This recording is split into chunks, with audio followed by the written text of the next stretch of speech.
Share on Facebook. Hillary Clinton had another coughing fit in a video released Thursday.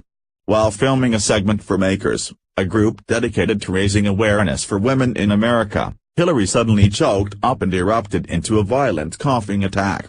From Hollywood, to politics, to factory floors, everywhere women are telling the truth about their lives, the former Secretary of State said.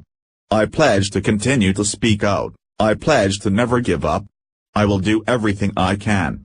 Hillary's health has come into question over the last several years.